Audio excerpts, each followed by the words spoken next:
اگلے بہت ہی اہم اور دلچسپ نقطے کی طرف بڑھتے ہیں، جو کہ ہے علم کی فضیلت۔ اس کو ہم علم کے فائدے بھی کہہ سکتے ہیں۔ اس کو بھی آپ دو کیٹیگریز میں ڈیوائیڈ کر سکتے ہیں، دینی فائدے اور دنیاوی فائدے۔ اب کس طرح سے علم کی فضیلت دینی اعتبار سے ہے؟ وہ یوں ہے کہ علم کا حاصل کرنا ہر مسلمان پر فرض ہے۔ علم کی طلب کو عبادت کہا گیا ہے، علم کے پھیلانے کو صدقہ کہا گیا ہے۔ پھر اگر آپ علم کے ذریعے اپنے دین کو فروغ دیتے ہیں، اپنے دین کو پھیلاتے ہیں، اپنے دین کی حفاظت کرتے ہیں، تو یہ جہاد بالعلم ہے۔ یعنی آپ نے اپنے علم اور قلم کے ذریعے جہاد کر کے اپنے دین کی مدد کی، اپنے دین کی معاونت کی۔ پھر علم جو ہے وہ اللہ تعالیٰ سے خشیت اور اس کی قربت کا ذریعہ ہے۔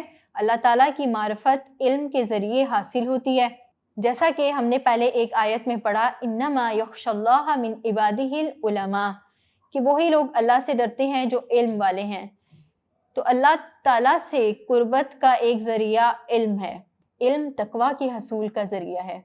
اگر کوئی متقی بننا چاہتا ہے، اگر کوئی اللہ کی قربت حاصل کرنا چاہتا ہے، اسے چاہیے کہ علم حاصل کرے اور اس کو آگے پھیلائے۔ پھر جو دنیا و آخرت میں ترقی چاہتا ہے، اس کو بھی چاہیے کہ وہ علم حاصل کرے۔ دنیا کی ترقی بھی علم کے بغیر ممکن نہیں ہے۔ آپ آج کوئی اچھا روزگار حاصل نہیں کر سکتے جب تک کہ آپ کے پاس کوئی اچھا علم نہیں ہے۔ آپ آخرت کی کامیابی یعنی جنت حاصل نہیں کر سکتے جب تک کہ آپ کے پاس اللہ کی معرفت، قرآن و حدیث کا علم نہیں ہے۔ اللہ تعالیٰ قرآن مجید میں فرماتے ہیں، یرفع اللہ الذین آمنوا منکم والذین اوتوا العلم درجات۔ اللہ تعالیٰ ان لوگوں کے درجات بلند فرماتا ہے جو ایمان والے ہیں اور جو علم والے ہیں۔ تو یہاں پر دیکھیں، ایمان کے ساتھ علم والوں کو بھی ملا دیا گیا ہے کہ اگر تو کوئی ایمان والا ہے اور اس کے ساتھ اس میں یہ بھی خوبی ہے کہ اللہ تعالیٰ نے اس کو علم بھی عطا کیا ہے، تو اللہ تعالیٰ اس کے بہت سے درجوں کو بڑھا دیتے ہیں۔ رسول اللہ صلی اللہ علیہ وآلہ وسلم نے فرمایا، من سلک طریقا یلتمس فیہا علما سہل اللہ بہ طریقا الی الجنہ، کہ جو کوئی علم کی تلاش میں کسی راستے پر چلتا ہے تو اللہ تعالیٰ اس کے لیے جنت کا راستہ آسان کر دیتے ہیں۔ ایک روایت میں آتا ہے کہ جو کوئی طلب علم کے لیے نکلتا ہے تو خشکی اور تری کی سب چیزیں اس کے لیے دعا کرتی ہیں، حتیٰ کہ سمندر کی مچھلیاں بھی اس کے لیے دعا کرتی ہیں۔ اور یہ بھی کہا جاتا ہے کہ علم کی مجالس پر جہاں اللہ اور اس کے رسول کا ذکر ہوتا ہے تو فرشتے وہاں پر اپنے پر پھیلا لیا کرتے ہیں، اور ایسی مجلسوں پر اللہ کی رحمت نازل ہوتی ہے۔ ایک اور حدیث میں ہے کہ جب انسان اس دنیا سے چلا جاتا ہے تو اس کے اعمال کا سلسلہ منقطع ہو جاتا ہے۔ ظاہر ہے کہ وہ فوت ہو گیا، اب وہ کوئی ایسا عمل نہیں کر سکتا جو اس کو فائدہ پہنچائے، لیکن کہتے ہیں کہ 3 عمل اس کو پھر بھی فائدہ پہنچاتے ہیں۔ پہلا، اس کی نیک اور صالح اولاد۔ اگر کسی شخص کے نیک اور صالح اولاد ہے، وہ اس کے حق میں دعا کرے گی یا کوئی بھی نیک عمل کرے گی تو اس شخص کو اس کا ثواب قبر میں بھی پہنچے گا۔ دوسری بات ہے صدقہ جاریہ۔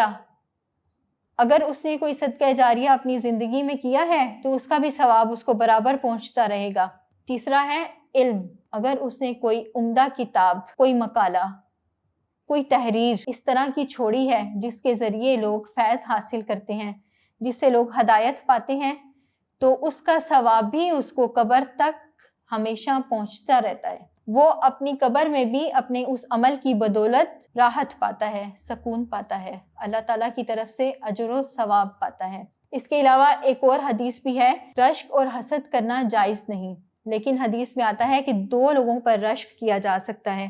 ایک وہ انسان جس کو اللہ تعالیٰ نے مال و دولت دیا اور وہ صبح اور شام اس کو اللہ کی راہ میں خرچ کرتا ہے، اور دوسرا وہ انسان جس کو اللہ تعالیٰ نے بہت سا علم عطا کیا ہے اور وہ اس کی اشاعت میں مصروف رہتا ہے۔ کچھ حدیث کا مفہوم اسی طرح کا ہے۔ نیز اس سے آپ کو دنیاوی فائدے بھی حاصل ہوتے ہیں۔ جب کوئی انسان علم حاصل کرتا ہے تو وہ علم اس کی تنہائی کا ساتھی بن جاتا ہے۔ آپ کتابیں پڑھتے ہیں، کتابیں بہترین ساتھی ہوتی ہیں آپ کی تنہائی کی۔ آپ کا دماغ کھلتا ہے، آپ کا ذہن وسعت پاتا ہے، آپ علم حاصل کرتے ہیں، آپ کے افکار کی درستگی ہو جاتی ہے، آپ ایک اچھے انسان بن جاتے ہیں۔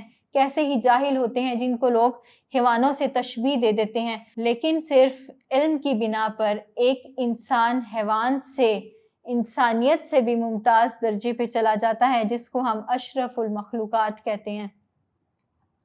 آپ کو جب روزگار کی تلاش ہوتی ہے تو اس میں ڈگری بھی ڈیمانڈڈ ہوتی ہے، تو اسی طرح علم آپ کو دنیا میں فائدہ دیتی ہے کہ اس کے ذریعے آپ رزق حلال کما سکتے ہیں۔ نیز ایک فرد اور ایک قوم علم کے ذریعے بلندیوں پر جاتی ہے، عروج پر جاتی ہے۔ ہم دیکھتے ہیں کہ جب مسلمان اپنے عروج پر تھے تو ان کے پاس علم تھا، جب ان لوگوں نے علم کو چھوڑ دیا، ان کی ساری کتابیں یورپ چلی گئیں اور اس طرح مسلمان ذلیل و خوار ہو کر رہ گئے۔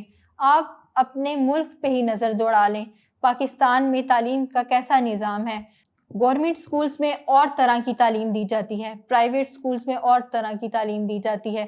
جب اس طرح کا تعلیمی نظام ہوگا تو کہاں سے علم آئے گا اور کہاں پہ علم جائے گا؟ کیسے کوئی اچھا علم حاصل کر کے اس کی اشاعت کر سکے گا؟ علم کے سلسلے میں ہم مسلمانوں کو کچھ دعائیں بھی سکھائی گئی ہیں۔ اس میں سے پہلی دعا تو میں نے اپنے لیکچر میں بہت زیادہ اس کو ریپیٹ کر دیا ہے۔ اللہ تعالیٰ نے قرآن مجید میں حضرت محمد مصطفیٰ صلی اللہ علیہ وآلہ وسلم کو سکھایا ہے، ربی زدنی علما، اے اللہ میرے علم میں اضافہ فرما۔ اسی طرح سنت مطہرہ سے 2 مسنون دعائیں ہمارے سامنے اکثر آ جاتی ہیں کوئی بھی کتاب پڑھتے ہوئے۔ کبھی کسی کتاب کے آغاز میں لکھا ہوتا ہے، کبھی کسی کتاب کے اختتام پر ہوتا ہے۔ اس کے علاوہ میں آپ لوگوں سے درخواست کروں گی کہ آپ لوگ بھی ان دعاؤں کو یاد کریں، اپنی نمازوں میں اس کو ادا کریں، اپنی دعاؤں میں اس کو مانگیں۔ جب بھی آپ پڑھنے بیٹھیں تو آغاز اور اختتام میں ان دعاؤں کا ضرور اہتمام کریں۔ اللہ تعالیٰ اس کے نتیجے میں آپ کے علم میں برکت فرماتا ہے۔ بڑھتے ہیں پہلی دعا کی طرف۔ رسول اللہ صلی اللہ علیہ وآلہ وسلم کچھ یوں دعا فرمایا کرتے تھے، اللہم انی اسألک علما نافعا، اے اللہ میں تجھ سے نفع دینے والے علم کا سوال کرتا ہوں۔ پھر اسی طرح ایک اور موقع پر فرمایا، اللہم انفعنا بما علمتنا وعلمنا ما ينفعنا وزدنا علما، اے اللہ تو نے جو ہمیں علم دیا اسے ہمارے لیے نفع والا بنا دے اور ہمیں ایسا علم عطا فرما جو ہمیں نفع پہنچائے اور ہمارے علم میں اضافہ فرما۔ امید کرتی ہوں آج کا سبق آپ لوگوں کو اچھی طرح سمجھ آ گیا ہوگا۔ فیڈ بیک ضرور دیجیے گا۔ اس کے ساتھ ہی آج کا سبق ختم ہوا۔ اپنا خیال رکھیے گا۔ اللہ آپ کو صحت اور ایمان کی سلامتی کے ساتھ رکھے۔ السلام علیکم ورحمۃ اللہ۔